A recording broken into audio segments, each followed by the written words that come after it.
Hello మిత్రులారా, ఈ రోజు నా ఇంటర్మీడియట్ ఫాస్టింగ్ జర్నీలో డే 5 ఉదయం 8కి ఒక గ్లాస్ గోరువెచ్చని నీళ్ళు తీసుకున్నాను. ఆ తర్వాత టిఫిన్ తినే ఒక పావు గంట ముందు అంటే అరౌండ్ 9:45కి ఒక గ్లాస్ జీలకర్ర, ధనియాలు, మెంతులు మరిగించిన నీళ్ళు ఉంటాయి కదా, అవి తీసుకున్నాను. ఆ తర్వాత బ్రేక్ఫాస్ట్లో 2 ఎగ్స్, కీరా, క్యారెట్ అండ్ ఒక 2 రవ్వ దోశ తీసుకున్నాను. ఆ తర్వాత నాకు కావాల్సిన ప్రోటీన్ ఈరోజు నేను పొద్దున్నే తీసుకోవడం వల్ల లంచ్లో ఎటువంటి హడావిడి లేకుండా సింపుల్గా వంకాయ టమాటా కర్రీ అండ్ నా ఫేవరెట్ ఆవకాయ తిన్నాను. వేడి వేడి అన్నంలో నెయ్యి వేసుకొని అలా ఆవకాయ కలుపుకుంటూ తింటే అబ్బా ఆ టేస్టే వేరు. ఆ తర్వాత ఈవినింగ్ ఒక జామకాయ తిన్నాను.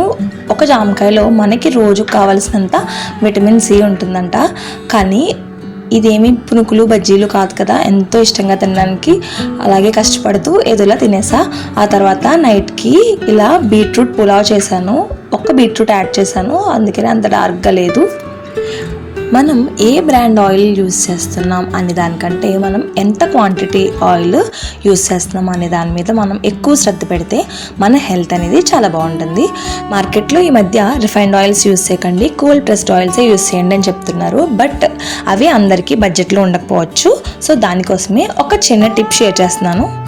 అదేంటంటే, మనం నూనె డబ్బాలో పోసినప్పుడు అందులో పెద్ద పెద్ద గరిటెలు కాకుండా ఒక స్పూన్ పెట్టండి. దానివల్ల మనం ఎక్కువ సార్లు తీసినా కూడా తక్కువ నూనె వస్తుంది. అదే గరిటె పెట్టారంటే ఒకేసారి 2 గరిటెలు వేస్తే బోల్డ్ అంత నూనె పడిపోతుంది. మనకి తెలియకుండానే కూరలో ఎక్కువ ఆయిల్ యూస్ చేస్తాం. ఆయిల్ వేసుకోవడానికి ఫ్యాన్సీ కంటైనర్స్ లైక్ గ్లాస్వి కానీ ప్లాస్టిక్వి కానీ ఉంటాయి కదా, జస్ట్ ఇలా మనం పైనుంచి ఆయిల్ వేసుకోవచ్చు. స్పూన్ గరిటె ఏం పెట్టకుండా అలాంటివి యూస్ చేస్తే అవి క్లీన్ చేయడానికి చాలా కష్టం అవుతుంది. ఆల్రెడీ నేను ఆ ప్రాబ్లం ఫేస్ చేశాను, అయితే స్టీల్వే చూస్ చేసుకున్నాను.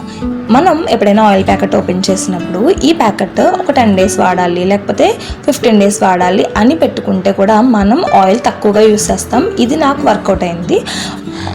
ఈ రోజుకింతే, మరి డే 6లో కలుద్దాం. అంతవరకు stay tune to little things.